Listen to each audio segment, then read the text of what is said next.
Hello. Okay. Hello, Anita. Hello, Hello. Jesse. Hello. Nice to see you.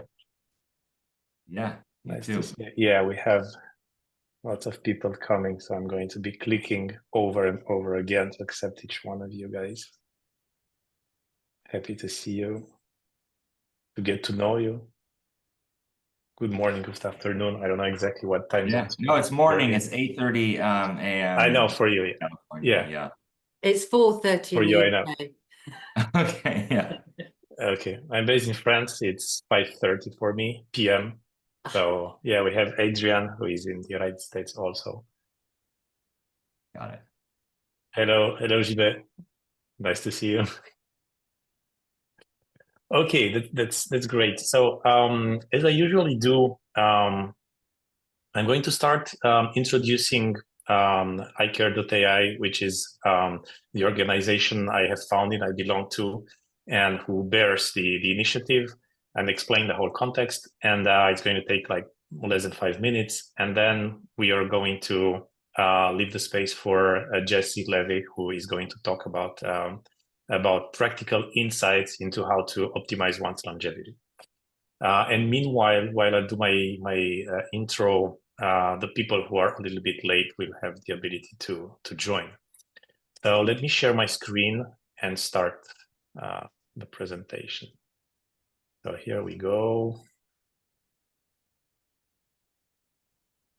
Yeah, so I have co-founded iCare,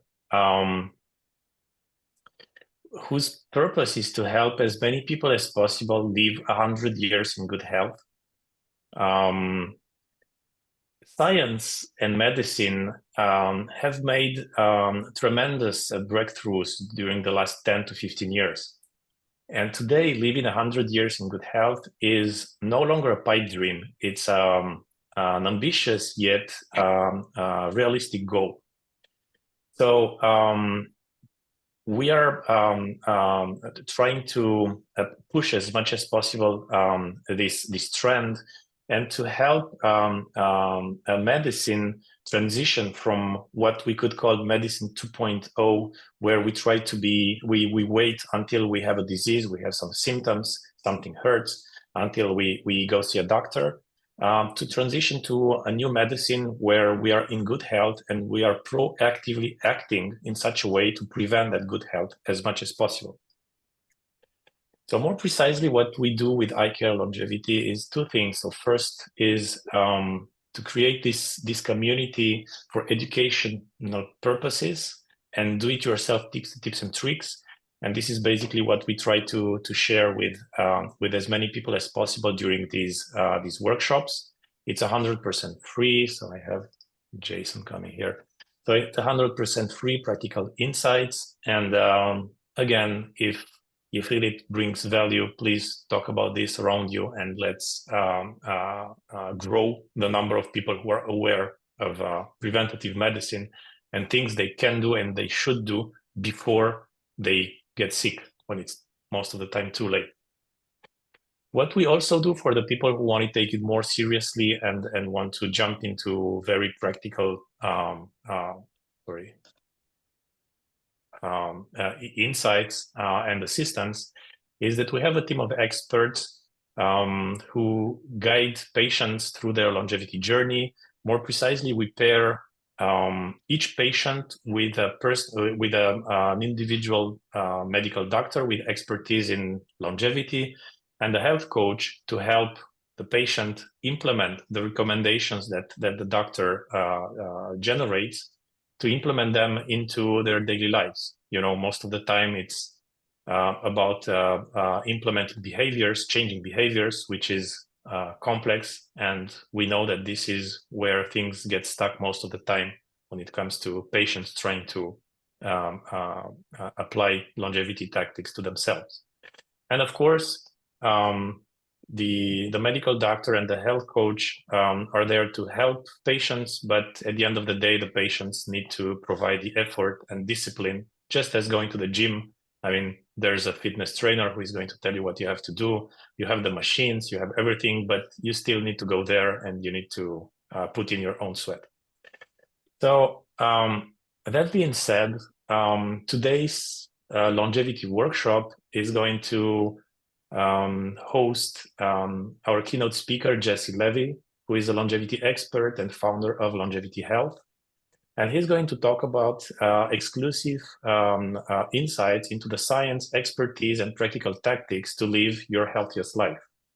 So Jesse, from now on, the floor is yours. You have roughly 30 minutes for the presentation and then question and answers for the remaining 30 minutes.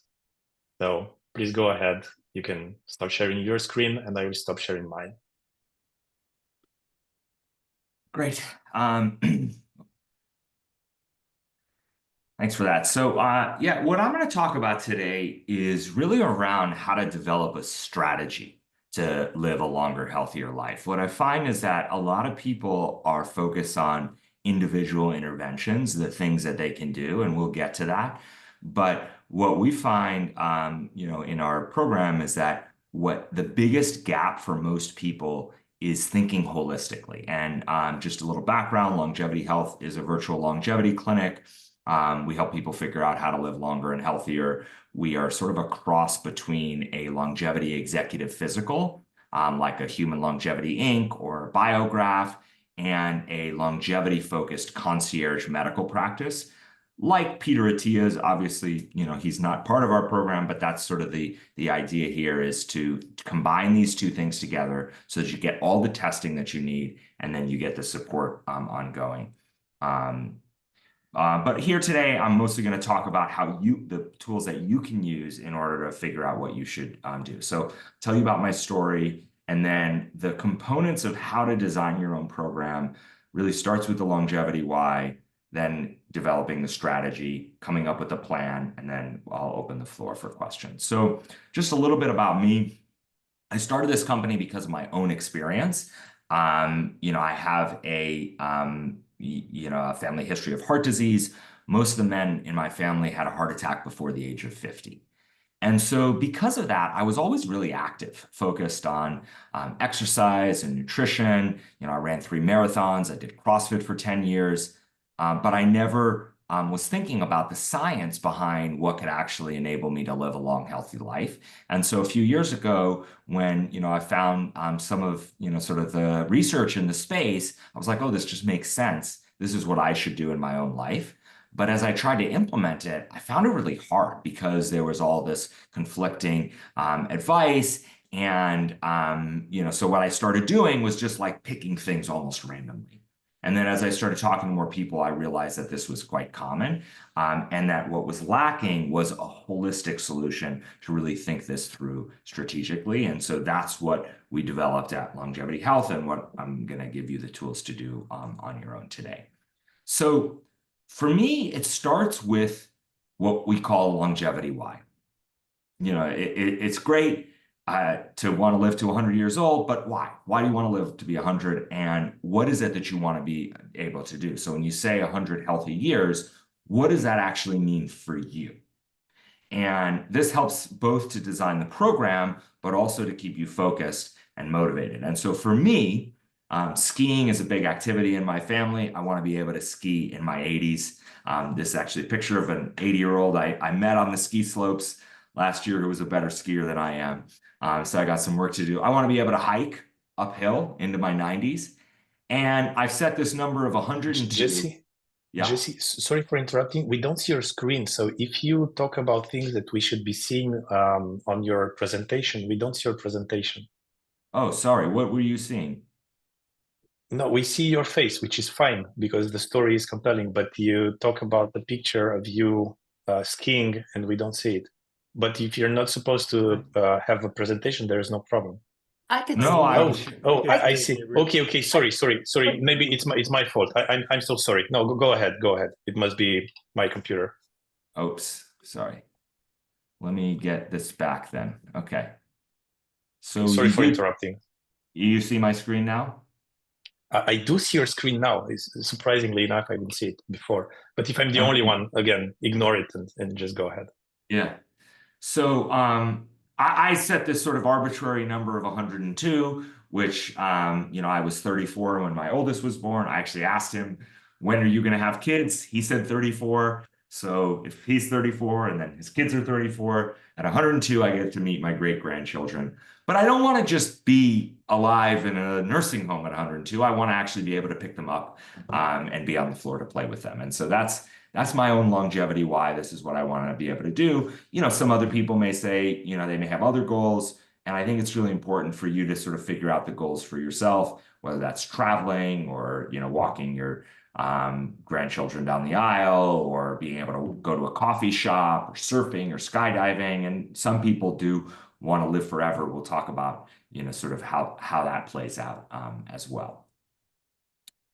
So I sort of coined these two terms, which is there's two ways to think about longevity. I mean, there may be more. There's, you know, the term longevity is sort of a loaded term, and people sort of ascribe their own points of view. But I think that there's really two main, you know, sort of views on longevity. One is what I call practical longevity.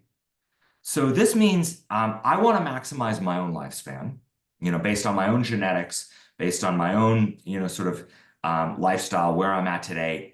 And can I extend my life maybe 5 to 10 additional years than what I would be able to achieve otherwise? But maybe more importantly, I want those to be active. I want to enhance my health span. And based on what we know today, we should be able to do that and potentially gain 10 to 20 more healthy years. And so, you know, based on what we know today, we say, you know, maybe you can gain 5 to 10 additional years, you know, and if there are other breakthroughs that can help us get further, but, you know, based on what we know today, it's, you know, maybe hard to say, like, I want to extend my lifespan 20 or 30 years, but you probably can improve your health span 10 to 20 more years, depending versus what you would have achieved otherwise. Now, I will just say, because I know this is an international audience, this is a little bit more of a US-centric view, because in the US, health span is really declining. I know it's true in other places in the world as well, but maybe not as true. You know, 93% of Americans are metabolically unhealthy, and that has a huge impact on health span. So, and this, if we do these things, the things that we already know, which by the way are mostly lifestyle, they're things that are accessible. They don't have to be really expensive. We can all do them. We'll get into some more details. This will increase the average human lifespan across the globe. If everybody adopted the practices that we're going to talk about today, this would significantly improve the lifespan, the life expectancy of people across the world. And that's, you know, we can do that without any breakthroughs based on things we know today. Then there's what I call aspirational longevity, which is that we want to increase the maximum human lifespan. So, you know, I think, you know, many people have seen this. The longest recorded lifespan is 122 years old, which was a French woman who died in 1997. Okay, so that means that in the 27 years since, we have not made any progress on what I call aspirational longevity. And it doesn't mean that somebody else won't live to be 122, but actually to really make significant improvements on the maximum human lifespan, we're going to have some breakthroughs, right? And if you want to achieve aspirational longevity, getting beyond 122, what you know, people are sort of focused on is achieving this longevity escape velocity, which means that for every year that you're alive, our technology advances so that you can live one more year. And that would theoretically allow you to live forever. And, you know, it sort of depends on where your mind is, how possible this is this likely? But we know for sure that it's not likely or possible based on the things that we are doing today. It will require some breakthroughs. So most of what we're going to talk about today is practical longevity, but I think that it's important for you to, you know, make a decision. Which of these two are you more focused on? And because they are, you know, there are some differences based on that. So next, I just want to go into longevity strategy. So how do you think about this, you know, what I sort of said earlier, that, you know, you want to be thinking about holistically, what are you trying to achieve? So you have your longevity why. And now, in order to achieve your longevity why, what are the overarching goals that you need? So number one, so this is for me, right? Based on my goals. If your goals are different, it may be slightly different. But generally, we find that most people have sort of these 7 overarching goals, which is first, don't get a chronic disease. Top 4 killers that, as Peter Attia calls the 4 horsemen: cardiovascular disease, metabolic dysfunction, neurologic and cognitive dysfunction, and cancer prevention. So if you don't get a chronic disease, that's going to improve your lifespan and maybe more importantly, your health span. And then you want to maintain and improve your physical, mental, and emotional health, right? So physical pain and functionality, your performance, and your psychological and emotional health. And if you can do these 7 things, for most people, you can achieve your longevity why. The specifics of these may be different. And so, starting from this place, I think becomes really important. And again, these 7 things are not all equal, right? I have a family history of cardiovascular disease. Somebody else may have a family history of cancer. And so my focus is going to be far more on preventing cardiovascular disease than preventing cancer because I have a family history. And you can also do genetic testing to see if you have a genetic predisposition to one thing or the other. I've had, many injuries, particularly over the last 5 years. And so my physical pain and functionality becomes really, really important. For somebody else, it may be more about performance or psychological and emotional health. So understanding the overarching goals and then the relative importance of them helps to then define a program for you. So you start with those 7 goals. And again, you can adjust these if there's something different. And then we have levers. Here are the levers. There's lifestyle levers, there's medical levers, and then the biomarkers to help manage that. And, so we've sort of gone through these different components like exercise, nutrition, sleep, your habits, the screening, all of these components. And then there's individual pieces in each of them, right? And that becomes really important as we get into the individual interventions, which we'll get to next. But starting with the goals, and then thinking through the levers and how these, and by the way, there's a ton of overlap, right? None of these things are going to be possible if you don't get good sleep, right? So you got to sleep, and exercise is going to benefit all of them.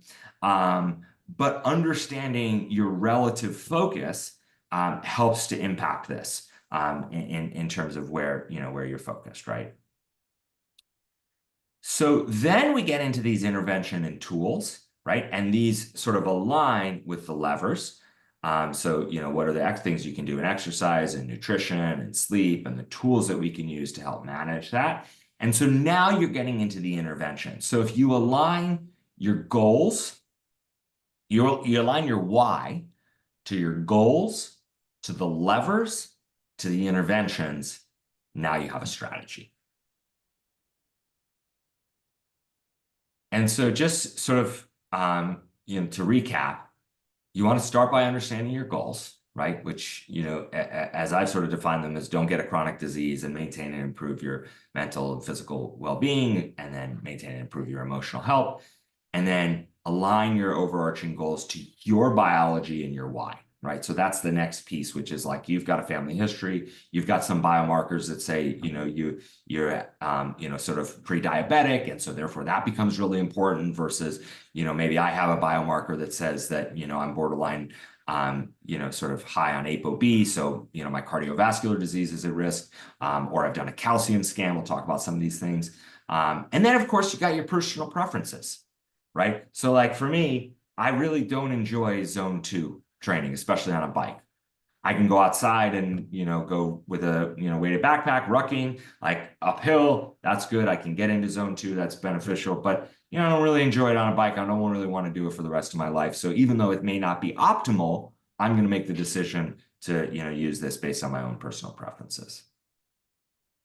So the way that we get to then this strategy, this is what we do with our patients, is we start with a core foundational testing suite that helps us to give more information, as I was mentioning, sort of the biomarkers you want to be able to evaluate and look at. And so, looking at sort of this core longevity testing, starting with blood work, and this is not the standard panel that, your primary care physician orders. It's a pretty extensive panel that we do in our practice, but you can also get from, others like Function Health. They offer a pretty good extensive panel. I always say that everyone should get a DEXA scan.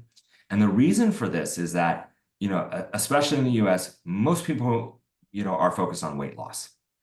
You know, so, you know, I was talking to a patient this morning who said, oh, you know, I lost this much weight, I need to lose that. And I was like, well, have you had a DEXA scan?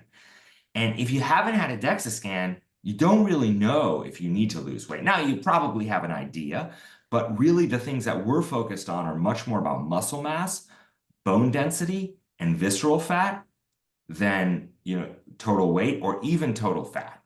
And those are the things, you know, there may be other reasons why you want to lose weight, but those are the things that help to define, you know, sort of a metabolic dysfunction, and then also your ability to be able to do the things as you age. And so I always say everyone should get a DEXA scan, and that can help you define your program. And then VO2 max, which is your cardiorespiratory fitness, helps to determine how much time you should be spending on improving your cardio versus building muscle mass versus losing visceral fat. So these are all about trade-offs, right? So you're doing these tests to understand what's going to be the most impactful things for you to focus on. And the continuous glucose monitor is really about your metabolic health. And in the US, because so many people are metabolically unhealthy, it's a really important tool for us to, you know, to be able to evaluate that. And then there are other things, gut health, a DNA test, a sleep study, full body MRI, CT calcium scan. I'm happy to talk about any of those if people are interested when we get to Q&A. Okay, so now you've defined your goals, you understand the levers and the interventions, you've done your initial testing, and now it's time to come up with your plan. So generally speaking, what I like to do is to start with one or two things. And I think it's important to recognize that, you know, if your goal is to make it to 100 healthy years, the benefit you have is just time. You know, and so like I'm 44 years old, so that's 56 years. And my goal is 102, so it's 58 years. So that's a lot of time. So what I do for the next 3 months is way less important than what I do for the next 30 years. And so a lot of times people come in and they're like, oh, well, I don't just want to do one thing. I want to do multiple things. And that's fine. And we can sort of, you know, tweak this a bit. But if you try to do everything, you end up doing nothing. And so generally speaking, I want to find the one or two most important things for you to focus on. And it may be your metabolic health, it may be heart health, and VO2 max. And the testing and your goals helps us to sort of sort through that.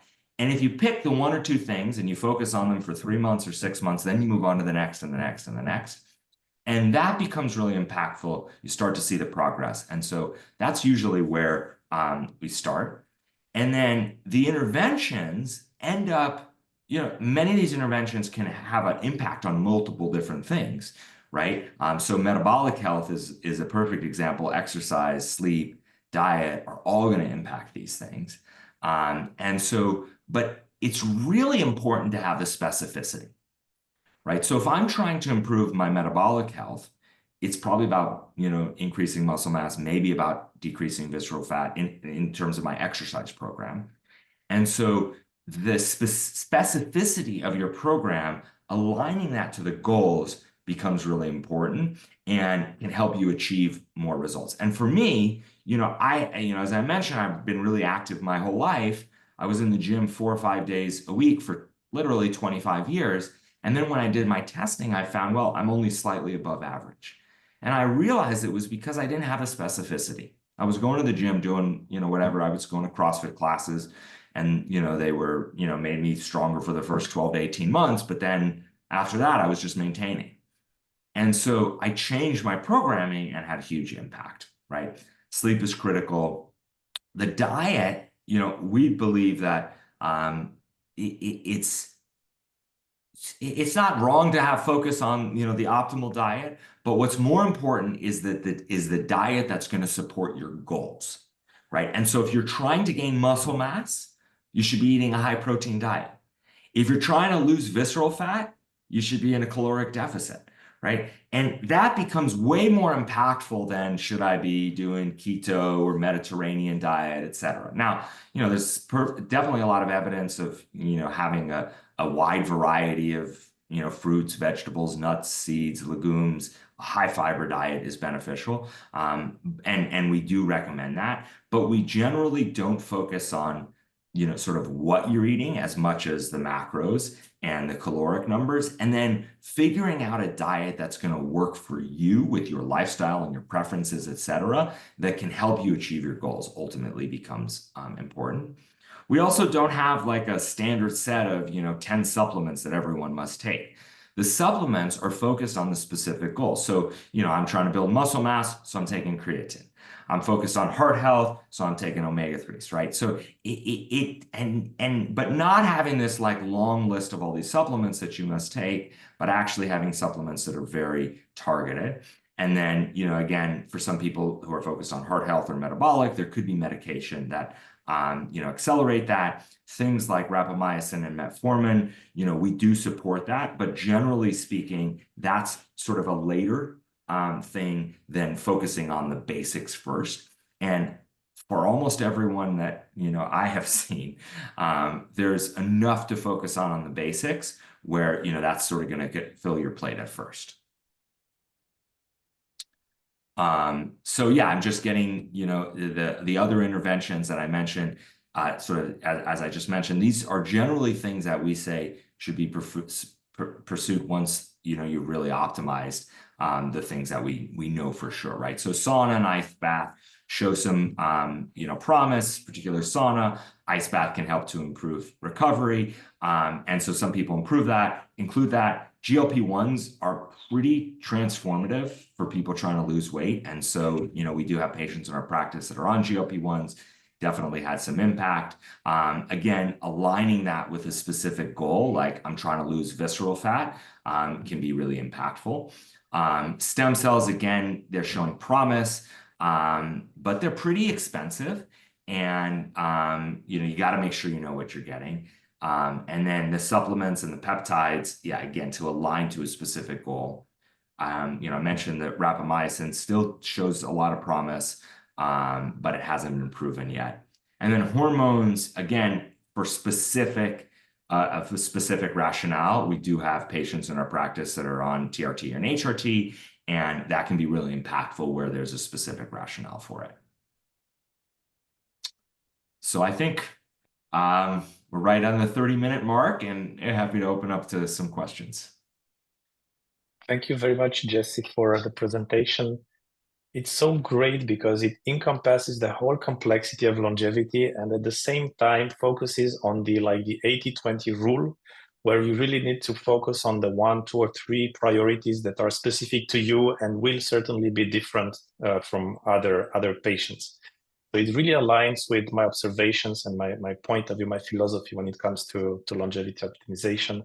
But yeah, I really love how the clarity of the presentation. If you guys have questions, please go ahead. I have my own list of questions, but I will give you the priority over questions if you have. Yep, I could jump in real quick because I actually have to drop for another call here in a little bit. But so my question, it's really about for say cardiovascular measures, right? You have specific items that you can measure and maybe track, right? Like ApoB or Lipo, or for metabolic health, maybe it's blood sugar, tracking with the CGM or HbA1c. My question is around cancer. If somebody has a history of cancer, what are you looking to specifically track and improve? That's one I've always struggled with. Even figuring out, what are we looking to, what measures can we take and kind of look and see what we need to improve on that's, specific to that. Yeah. Or is there anything? No, I mean, it's a great question. I mean, I would say a few things. So first of all, the basics are going to be really important. Your metabolic health, right? It's like the number one thing you could do to prevent all of this. So, and because it's so prevalent, metabolic dysfunction, that, you want to make sure that you have that down first. Now, I think we're fortunate that there's some, sort of really promising, more aggressive screening that you can be doing, like a full body MRI or a liquid biopsy. And most of our patients do end up doing that there are some trade-offs. And so we want to talk through those trade-offs to help understand. But look, like we all have, that friend who was doing everything right and still got cancer. And so, there's plenty that you can do that can reduce your risk of cancer, but it's not like heart disease where you can take a statin and get your, LD or ApoB way down and you can almost take it off the table. You have to still be aggressively screening. And so what that looks like for you and for me probably depends on family history, how much, how much risk there is. You can also do, of course, genetic testing to see genetic predisposition. And then the screening should be defined based on, your risk profile, but also your own like constitution in terms of how you respond to a false positive. Because, none of these tests come without a cost. And I don't mean a financial cost, I mean an emotional cost. Because you find something, turns out to be nothing, but it takes you 3 to 6 months to figure it out. And for some people, it's like no big deal. For some people, that's like major stress that then can cause other issues, right? And so, we are not of the mind that like everybody should be getting a full body MRI. But for the right people in the right situation, it may make sense. Okay, cool. Sorry, and I got to drop, but I'm going to listen to the rest of this. This was super interesting. So thank you very much. Yeah. Bye May bye, I jump Adrian. in? Please. Hi, everybody. I'm Gemma. I'm coming in from Asia, so it's almost midnight here, actually. Thanks, Jesse. Thanks for being here. Yes. It's very interesting what you just explained about longevity. I have a question though. What if you do everything right? Well, I mean, follow you have your goals and the practical application on it. But does it mean you can get off any medication? Like my husband has hypothyroid and the doctor told him he has to take it for life. Well, Or yeah, look, like I can't give you specific medical advice, but like, yeah, I would say in our practice, there are patients who say, I don't want to be on medication for the rest of my life. And that's a perfectly reasonable expectation, but it doesn't mean that sort of your longevity is going to be optimized. I guess the point is like we have some medications that can significantly reduce your risk of getting a chronic disease, of premature death, and all of these things. And so if you want an optimal program, depending on the person, it may include a recommendation for medication, but we can design a program for you that includes no medication. It just, it's just like, I don't want to do zone 2 training, right? So I'm not going to do it. Or I'm going to do it in a more limited way because that's my personal preference, even though that may not be optimal for my lifespan and health span, because it's going to negatively impact my quality of life. So somebody else may say like, oh, I don't want to be on medication. And, that's a reasonable, approach for you to take. It's just that, you have to understand the risks and the trade-offs. And that's really, I think, only, you can do that with a trusted medical professional. yeah, okay, that's clear because I mean one of my goals is to get off my I have hypertension. I'm on maintenance, but I think I'm pretty healthy, except for, and that's a cardiovascular disease. So a wellness doctor has told me, no, Gemma, you can be out of that. So I guess that's my question. Like, I guess it depends on what program you get to and how you're determined to, live a healthy life, like you say, right? And probably I can be off the maintenance eventually. Yeah. And I just want to say that, I think that there is some point of view that, like pharma is, poisoning us and, blah, blah, blah. And that, we're all sort of addicted to these meds. And I just have a different point of view on this. It's like, without medication, we wouldn't have been able to extend our lifespan to where it is today. And most likely to get to, sort of the maximal human lifespan, it's going to take some interventions that are medical interventions, not lifestyle interventions. And so it doesn't mean that everyone has to be on medication. It's a personal choice. It just means that in order to get here, right? You know, we had to take, there were, you know, sort of Medicaid, both vaccines and, you know, penicillin and things like that, that actually got us here for, to prevent, you know, sort of infectious disease. And chronic disease is different in that chronic disease can be, it is more, there are more lifestyle interventions that are going to be effective to prevent chronic disease, but there are medical interventions that have efficacy that can help you prevent chronic disease. And, you know, it's up to you to decide, you know, whether or not that's going to be right for you. But I don't think that it is a fair argument that everybody can get off medication and we can all live to be 100. Because it's not going to work for everyone, right? Yeah. You know, the required lifestyle, you know, sort of diet to get to, you know, very, very low ApoB or LDL, first of all, it doesn't work for everyone.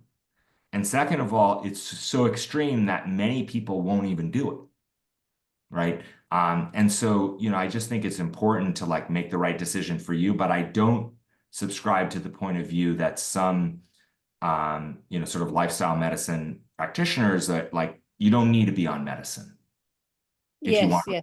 That's the concern. That's the conflict. That's the dilemma, right? That's what I'm not saying that you have to be on medicine. I just think it's important to understand the trade-offs and the impact on lifespan and health span that this medication could have for you, right? And, you know, most of our patients want to try lifestyle before they go on medication. And I think it's a great approach, which is like, okay, we're trying to manage ApoB to be under 60, let's say, right? And your ApoB is 90. Okay, we're going to spend 6 months and we're going to really dial in your diet and see how low it goes. And then you tell us, is that actually a lifestyle that you can live with for the rest of your life or not? And, you know, for most people, it's like, oh no, this isn't really, you know, something I want to do for the rest of my life, or it didn't go down low enough. But for some people, it's like, no, I will take that risk. I'm okay with an ApoB of 80 or 675 instead of 60 because I don't want to be on a statin for the rest of my life. And there are also other tests you can do to help evaluate your risk, like a calcium scan, genetic testing, etc. Okay. Thank you so much. That was very helpful. Yeah, next question. Or okay, I'll ask mine. So Jesse, can you tell us what you have discovered on yourself? And you started, you know, pointing this and that, but maybe you could elaborate a little bit on how this strategy that you have created has been applied to your own situation, and what kind of conclusions and tactics did you come up with after the whole investigative part of your strategy, of the process? Yeah, so I could probably talk for about an hour on this, but I'll try to keep it brief. So the first thing was my testing uncovered that my, you know, sort of, you know, my training was not specific enough. So, you know, my muscle mass was slightly above average. I wanted to be elite. My VO2 max was slightly above average. I wanted to be elite. So I changed my training program and my diet to align with those, right? And so I was doing more progressive overload. I started doing more, you know, 4x4 interval training. What I realized was that with my cardio, I was doing a lot of cardio, but I wasn't getting my heart rate up to zone 5, 90% plus. I was actually doing a lot of zone 2. I looked at all the data for the past, you know, year or so, and I figured that out.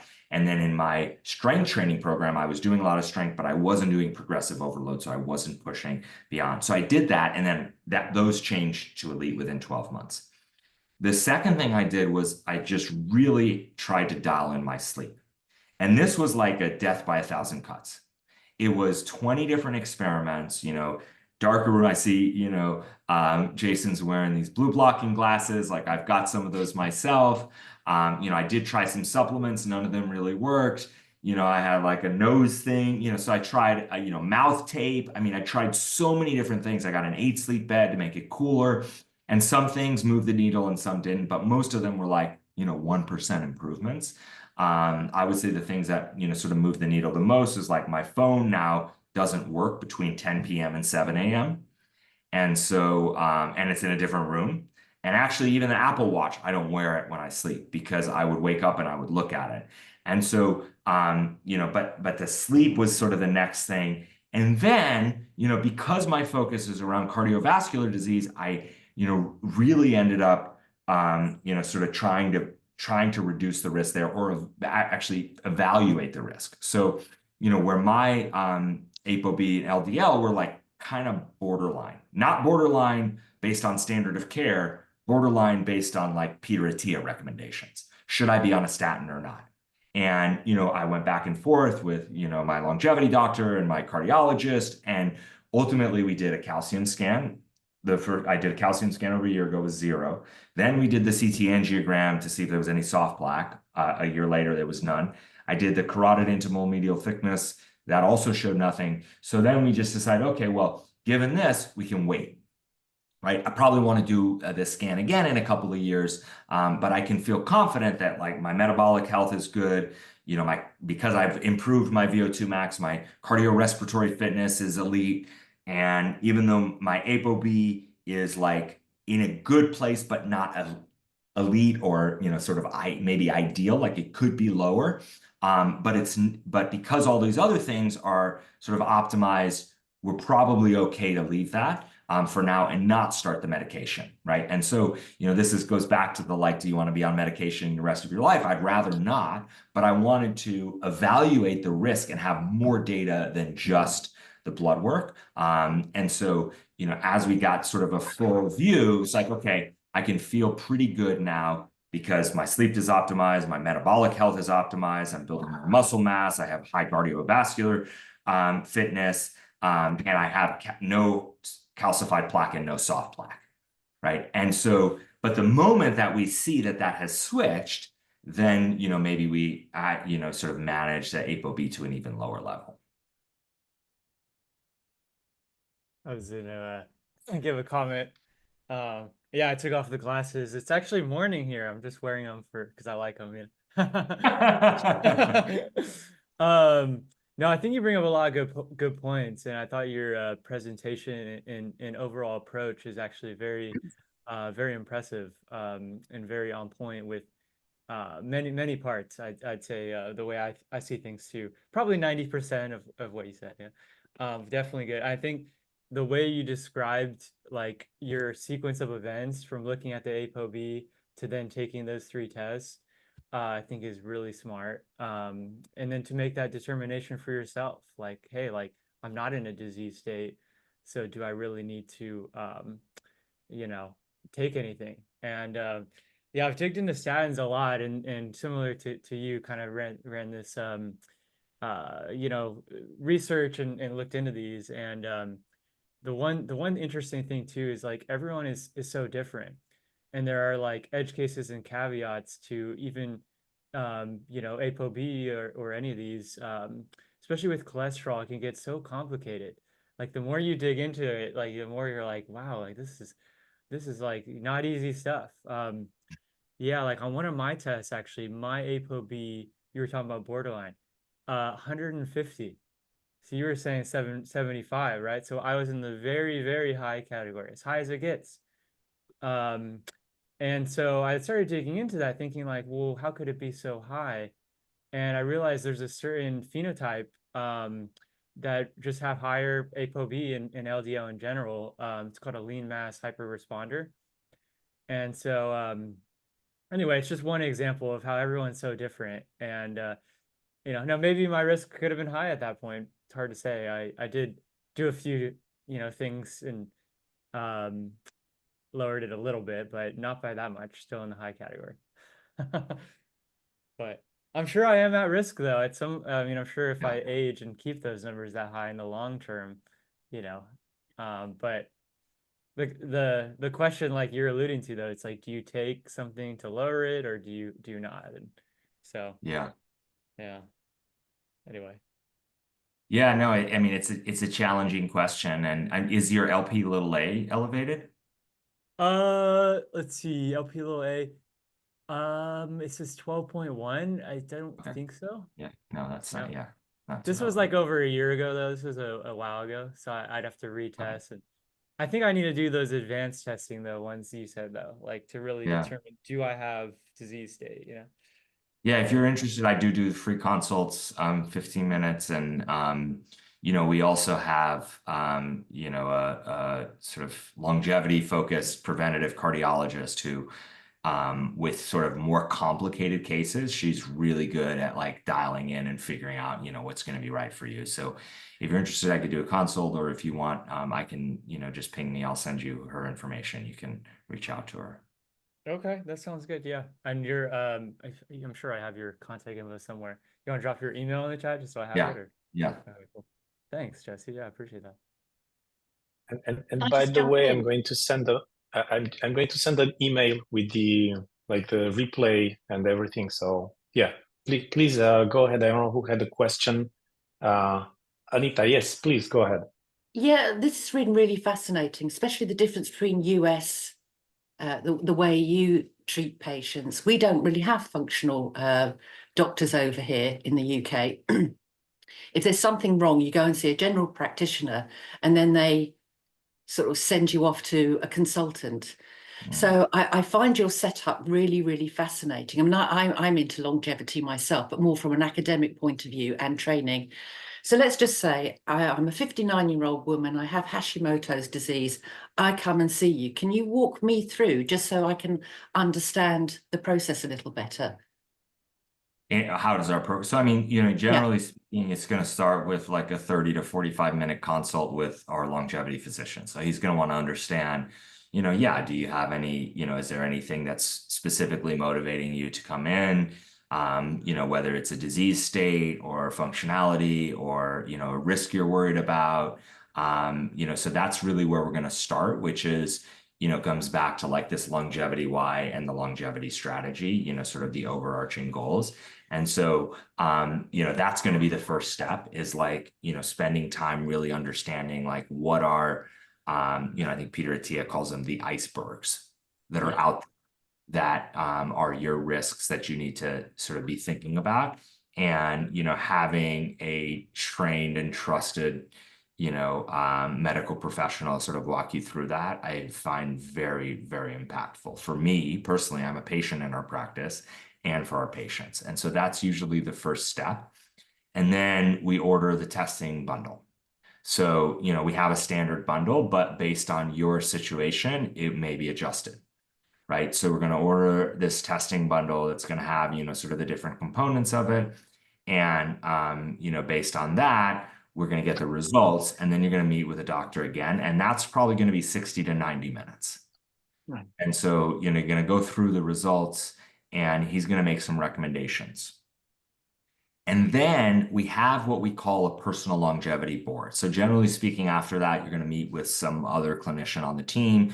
We have an exercise physiologist, a nutritionist, a strength and conditioning coach, a stress management specialist. And that team, plus the doctor, those 5 people are like a board of directors for your health. And so they actually manage your care.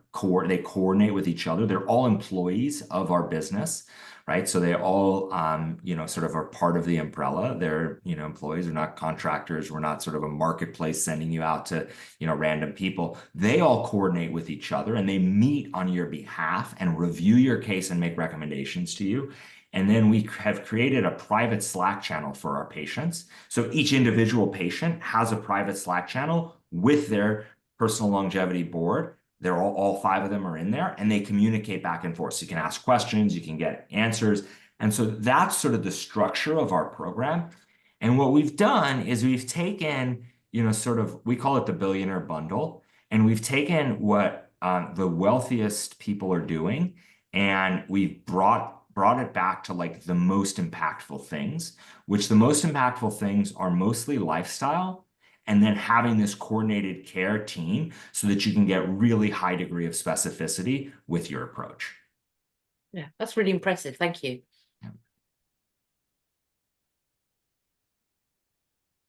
What measurement protocol do you use, Jesse? What frequency and what do you measure? Because you can measure so many things, and some of them are important and some of them don't matter that much. And if you measure everything, you go crazy. And at the same time, it's going to cost a lot of money and take a lot of your time. you will end up doing only this all day long. So how do you like cope with the 80-20 rule when it comes to measurement? So I do a DEXA scan every quarter. I do blood work every quarter. And I do VO2 max twice a year, and everything else is as needed. So, CGM, for example, like I probably do that once or twice a year, but some of our patients might do it more frequently. Actually, most of our patients don't want to do it don't want to do the testing as frequently as I do, although some want to do it more, but it sort of depends. But those are the sort of the core. But, like I recently did a gut health test. I was mostly trying to understand, this is something that we're doing for our patients. I did, an IgG test. And so, I try to add in, some addition, maybe once a quarter, add something new that I'm trying. I've done some of these biological age tests. They seem pretty useless to me personally. I did a DNA test. Obviously you only need to do that once.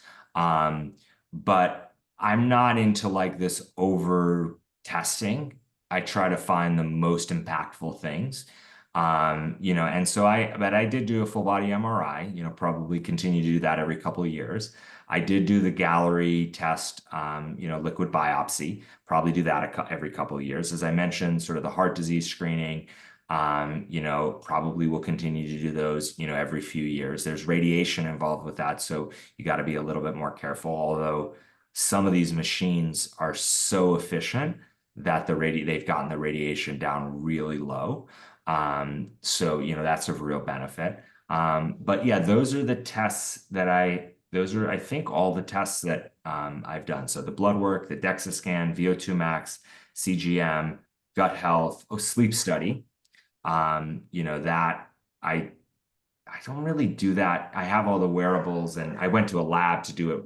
I've done it probably like 3 or 4 times in my life, every 5 years or whatever. But the wearables to do it at home are kind of so-so. And then the full body MRI, every couple of years, liquid biopsy every couple of years, CT angiogram every few years, and the CIMT. That doesn't have radiation, so you could do that more frequently, but I just do that every couple of years. Yeah, very, very interesting. I have a follow-up on that question.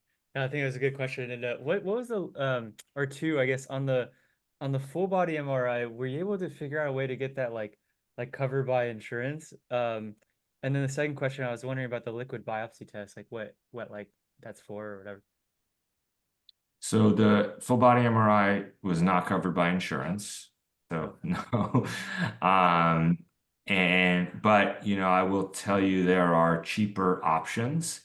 So like, Prenuvo was a partner of ours. We get a discount with them. I think that's a great experience, but like Simon One has like a cheap, $1,200 for, actually the one that includes your brain. I think you can do it for like, I want to say it's like $600 or $800 or whatever, just for the full body MRI. I will say, like, we've had some patients that have gone and like they canceled and the machine wasn't working. So you have to be willing to bear that cost in terms of time. And the liquid biopsy is a cancer screening. So Gallery is probably the most well-known. There's a few different ones out there, but they're probably the most well-known. And it's a blood test that looks for cell-free DNA. So it's looking for cancer in your blood that tells you that, you may have cancer somewhere else. I will say that the full body MRI, the downside is the false positives. My understanding is the liquid biopsy, the downside is the false negatives. So you don't want to think about this as like, oh, I don't have cancer if it comes back clean. You want to think about it as like, even the wording that they use is like no cancer detected, right? So you still want to do all of the standard screenings, but that is an additional screening that you can do. And they're screening for like 50 different types of cancer, many of which have no screening protocol. So you never would be screening for them otherwise. And so even if the way I describe it is like, even if you catch only 20 to 30% of cancer, that's still 20 to 30% you never would have caught otherwise. And that one, it's like $950 and also not covered by insurance. Okay, gotcha. The liquid biopsy one, is that just like blood tests basically? Or It's just a blood test. Yeah. And by the way, yeah, nice. it's actually hard to get it if you're under 50. You got to kind of jump through you have to get a doctor to order it for you, basically. And like they have a whole system that unless you have like a family history of cancer, they have a whole system that connects you with a doctor who will order it for you, but they won't do that unless you have a family history or you're over 50. So I think they're trying to remove some of the friction, but like actually it's not as easy to order as maybe it should be. I mean, full body MRI, you go to Pronuvo, you sign up, you're there, done, you pay for it. The liquid biopsy, you have to get someone to order because it's blood work. No, it makes sense. Yeah, I know there's so many of these liquid biopsy tests to even detect like the precursors of cancer. I've seen some new stuff on that. On the full body MRI one, it's very interesting. And one of my friends was saying he would like to do that. I don't know, like you're saying, every year or something, but I guess it's expensive. And I don't know, do you know of any like people working on like building, maybe even to have like buy it in bulk? Like say you have like 100 people at, your company, your clinic, patients, and you like, hey, we can, instead of it being $2,000 for one person, if you can get like 100 people all on board and say, okay, well now we can give it for $500 or something. Have you thought of anything like this before? Or? I know that so first of all, if you want to go cheap, I would just go to Simon One. Simon One, yeah. So they have, and there are others, but I just wouldn't get the Pronuvo. Just know that the experience is not going to be necessarily as great. Pronuvo does offer a discount for bulk, for people who are ordering. And so like we get a discount because we're sending, and not all of our patients get it, but enough get it that, we do get a significant discount. But even with our discount, it's still more expensive than Simon One.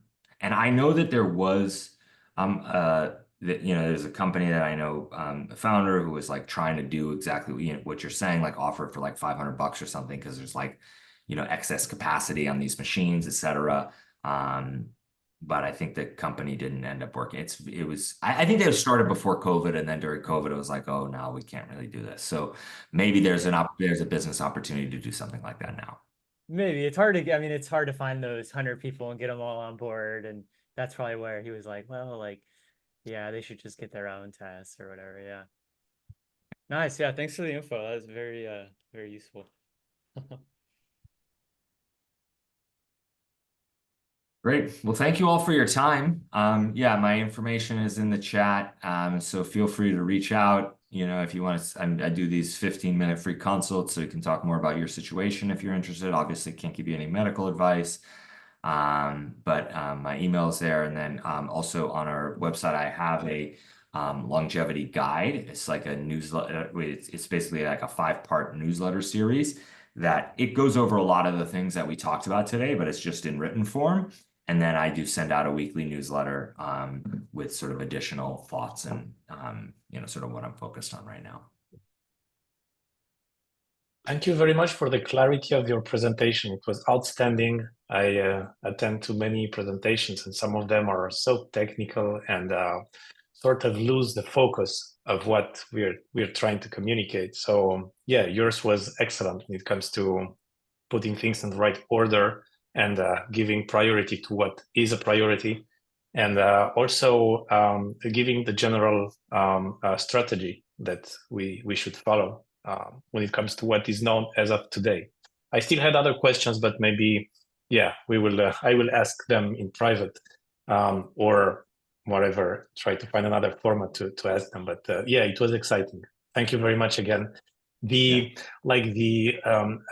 is recorded. I'm going to share with you. I know you've asked some questions about this, Jesse. It's going like tomorrow or the day after tomorrow. I'm going to send you the link, and I'm also going to share it with the rest of the community. Unfortunately, people weren't able to attend because of time zones, for example, people who are in Asia. But yeah, it was exciting. Thank you very much again. Sounds good. Have a great day. Bye-bye. Thanks, guys. Cheers.